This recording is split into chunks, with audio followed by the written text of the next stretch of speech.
Across the world, scattered across deserts, mountains, jungles, and ocean coasts, lie ruins and formations that should not exist. Towering megaliths, colossal walls, giant doorways, staircases built for strides twice the length of ours, salt formations that resemble muscle fiber on a scale no living animal could match. At the same time, nearly every ancient culture remembers the same haunting idea. There were giants on the earth in the distant past. Some say they were children of gods. Some call them titans, Nephilim, asuras, or long-eared builders.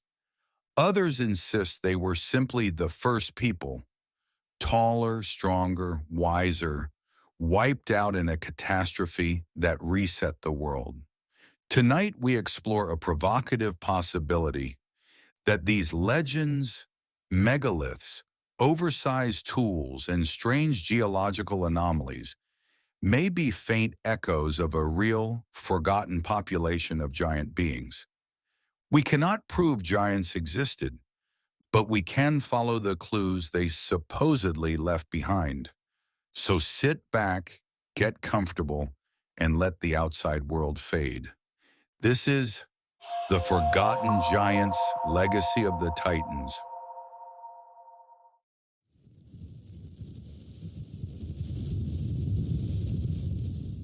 Our journey begins with perhaps the strangest claim of all, that some of the world's mountains, cliffs, and salt formations are not just rock, but the remains of titanic bodies turned to stone.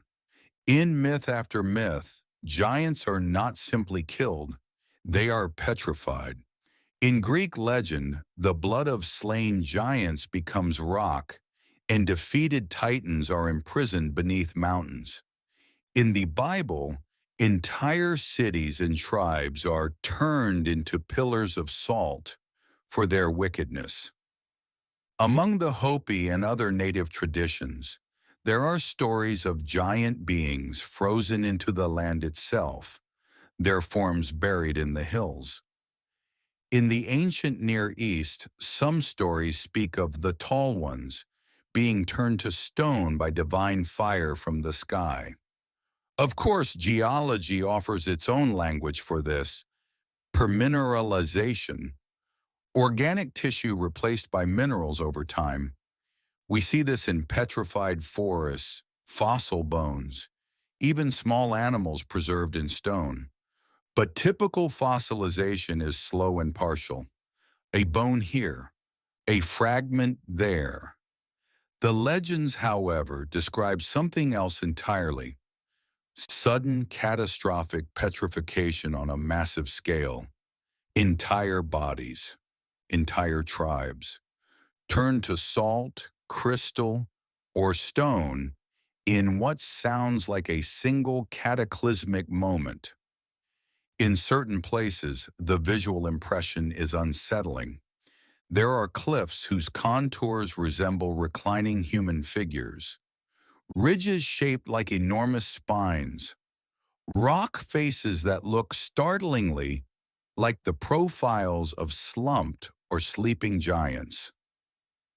Most of this can be explained through pareidolia, our tendency to see familiar shapes in random patterns. But when ancient stories already insist giants were turned to stone here, and the land itself loosely resembles bodies, it's easy to see why people began to wonder, could there be a geological mechanism by which large organisms might petrify rapidly? Extraordinary volcanic events, mineral-saturated mud flows, high-energy electrical discharges, sudden burial under mineral-rich sediments, and rapid heating and cooling may, at least in theory, accelerate mineralization. We know from experiments that small objects can become heavily mineralized in years or decades, not always millions of years. Scale that up, include catastrophic conditions, and the line between myth and science becomes blurry. We are not saying mountains are literally giant corpses, but the deep resonance between stories of petrified giants and the eerie, almost anatomical look of some formations is hard to ignore. And nowhere is this more intriguing than in the world's highest mountain range.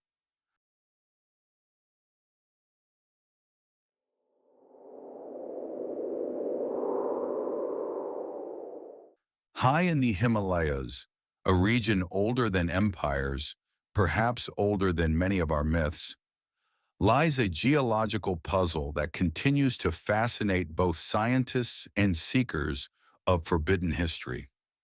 In parts of Tibet, Ladakh, and the surrounding ranges, enormous salt and mineral formations display layered, fibrous patterns that look disturbingly like muscle tissue.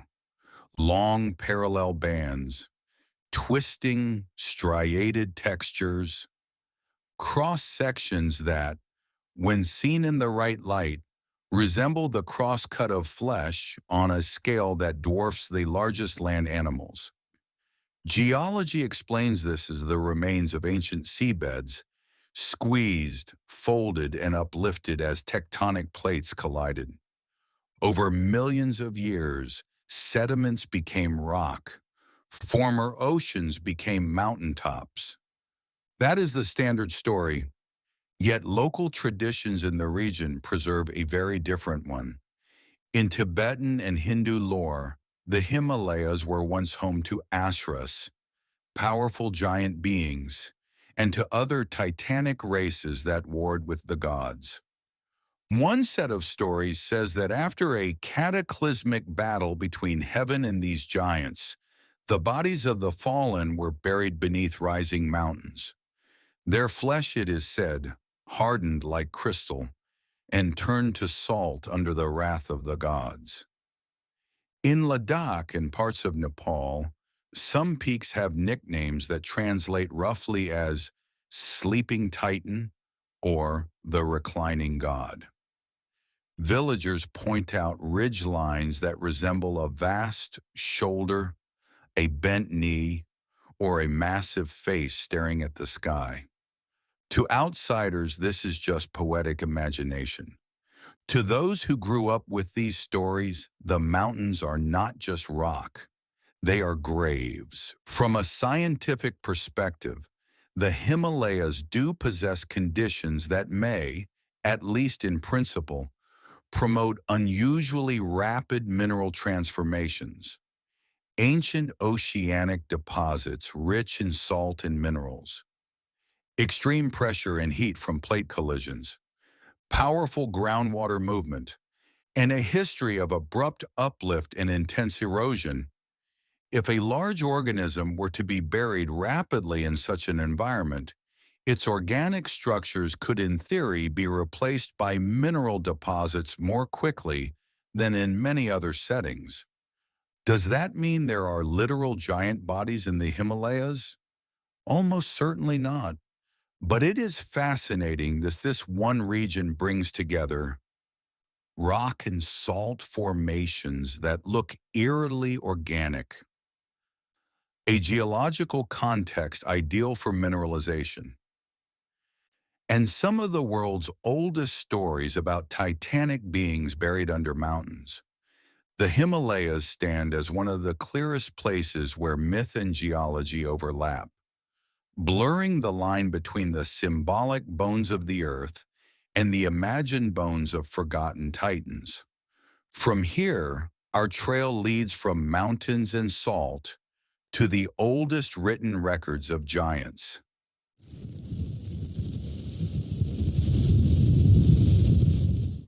Long before archaeology, one of the world's oldest surviving texts described a race unlike anything seen today. Genesis 6:4 states, "There were giants on the earth in those days, the mighty men of old, men of renown." The Hebrew word is Nephilim, often translated as the fallen or the overthrown. According to the text, they were born when the sons of God came in to the daughters of men.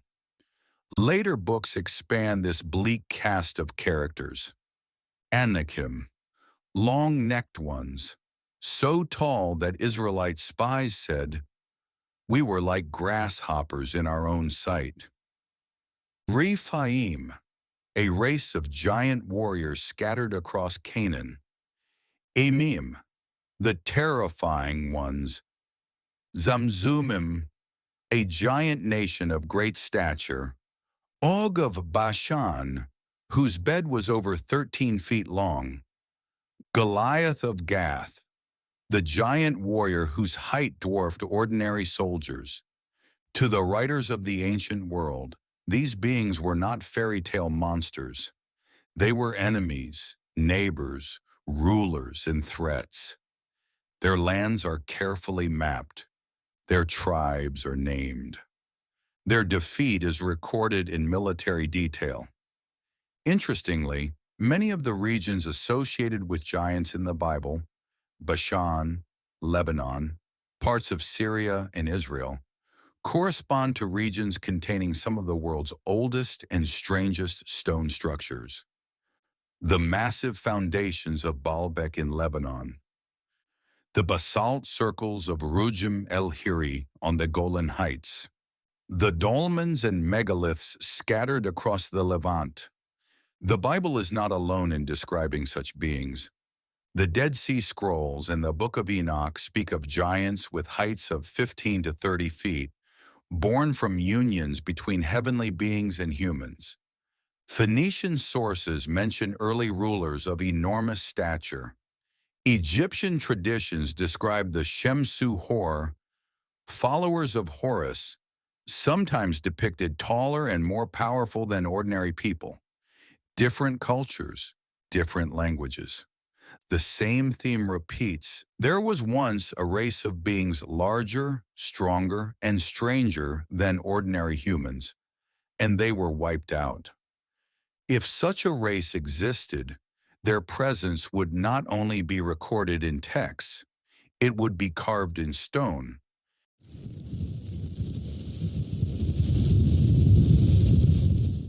The idea of giants is not confined to the Middle East. It is global. From Europe to Africa, the Americas to Oceania, Asia to the Pacific, cultures separated by oceans and millennia all describe a similar type of being. In Greece, the Titans and Gigantes war with the Olympian gods, only to be overthrown and buried under mountains.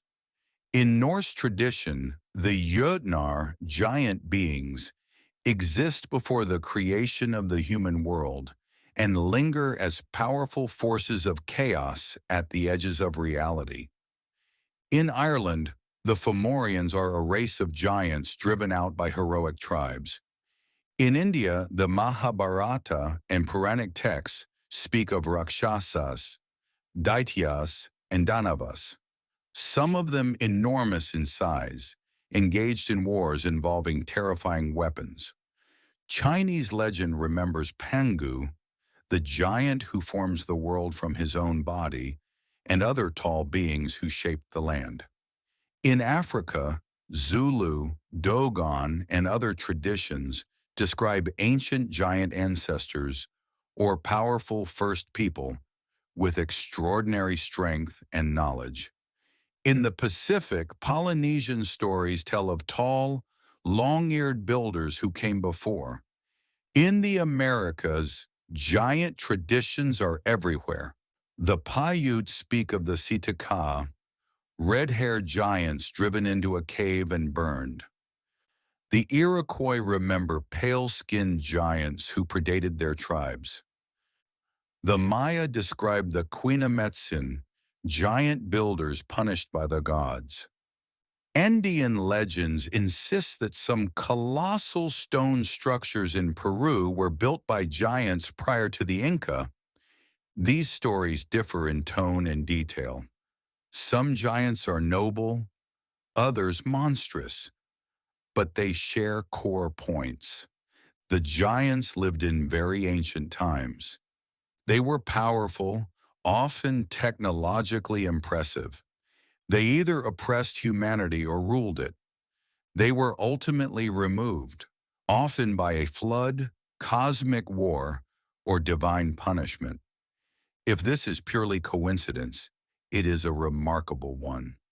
If it is not, then these global testimonies may be fragments of a much older, shared human memory.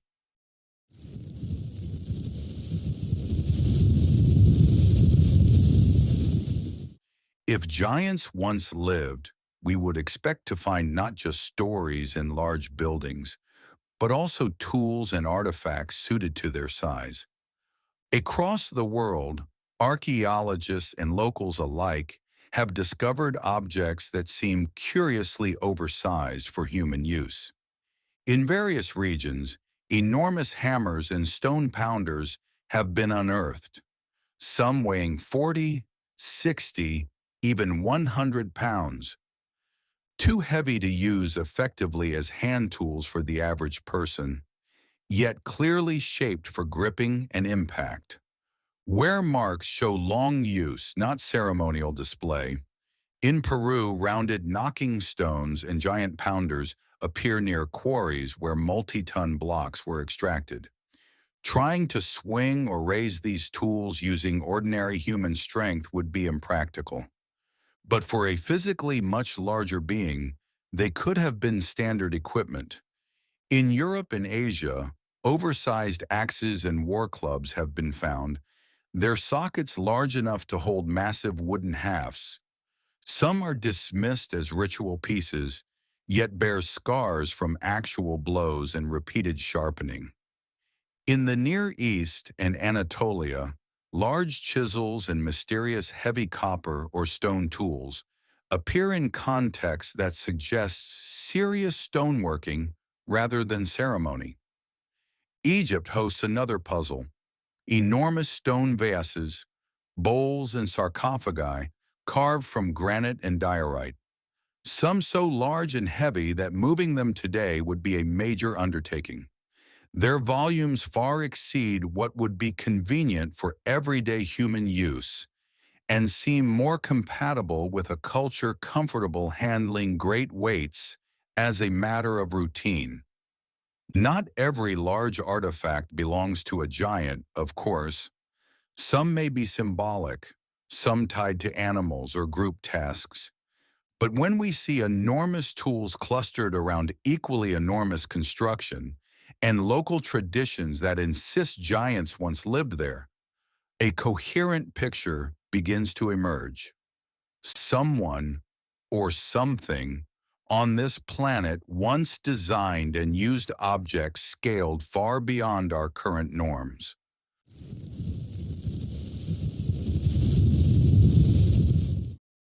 Architecture contains its own silent evidence of scale. If you walk through ruins around the world, a strange pattern emerges. Many ancient sites contain doorways so tall, steps so deep, ceilings so high that they feel almost hostile to the proportions of an ordinary human body. In Petra, Jordan, rock-cut facades tower over 40 meters high, with door openings far exceeding any practical need for human access. In Egypt, megalithic temples like the Valley Temple of Khafre feature huge blocks and massive entranceways that dwarf visitors, more reminiscent of an environment for giants than for people our size.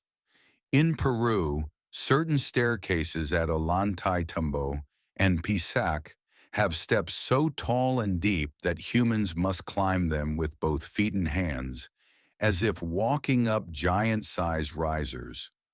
On Malta and in parts of the Mediterranean, ancient temple doorways rise far beyond human proportions, with hinge cutouts hinting at enormous stone or wooden doors that once swung there.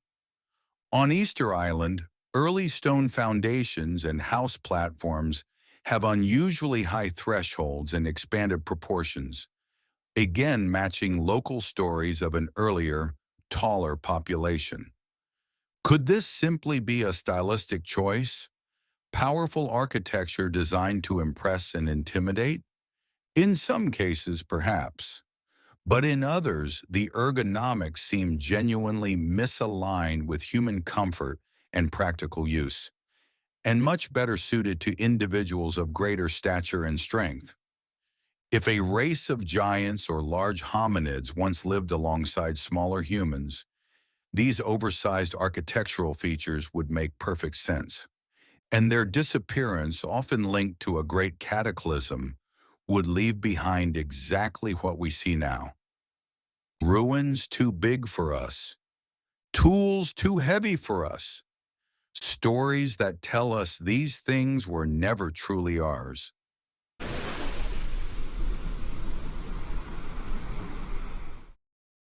One theme ties nearly all these legends together: a great flood. The Sumerian epic of Gilgamesh describes a deluge that wiped out almost all life.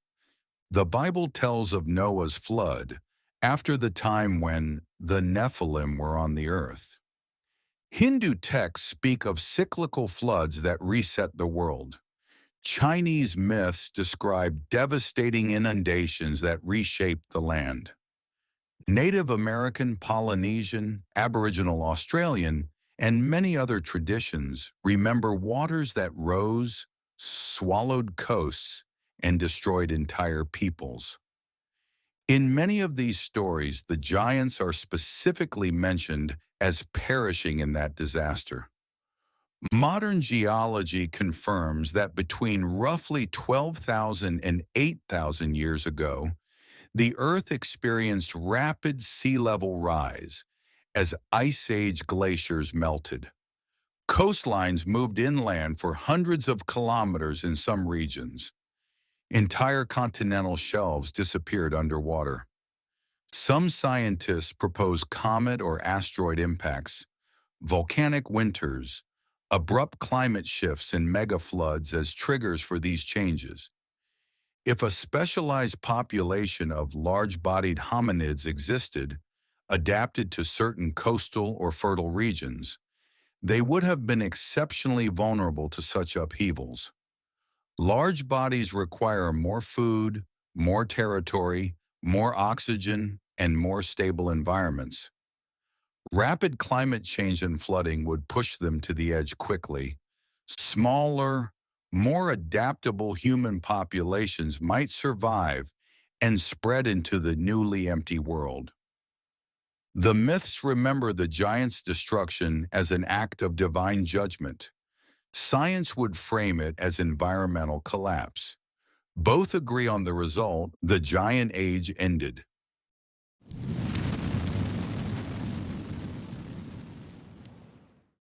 If giants once existed, where did they come from? Several possibilities have been proposed, ranging from strictly natural to highly speculative. 1. A robust hominid lineage.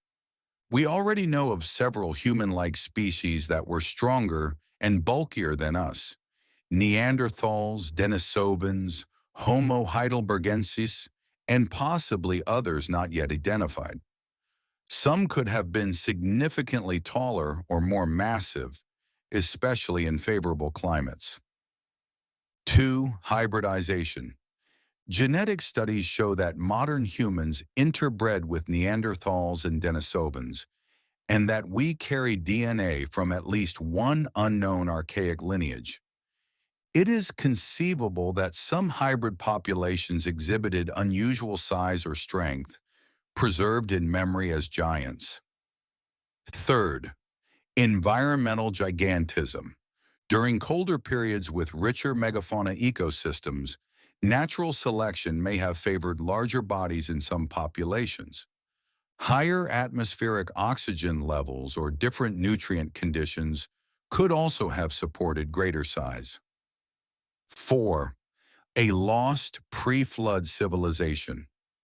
This hypothesis suggests that a technologically advanced culture existed before the end of the Ice Age, and that its elite or ruling class were unusually tall, either due to genetics, selective breeding, or something more exotic. After a global cataclysm, their remnants became the source of giant legends worldwide. 5. Mythological or symbolic beings grounded in real encounters. Giants in stories may be exaggerated representations of encounters with unusually tall individuals, foreign invaders, or the memory of large hominids now extinct. None of these theories can be definitively proven, but they show that the concept of giants is not inherently incompatible with science. If anything, it may be an incomplete echo of a far more complex prehistoric reality in which multiple human-like species coexisted and interbred over long periods.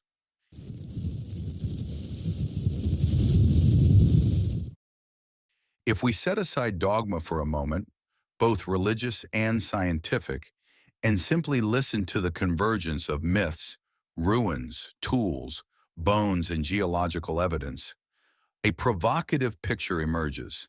It suggests that the world before the end of the last ice age was more complex than we once assumed.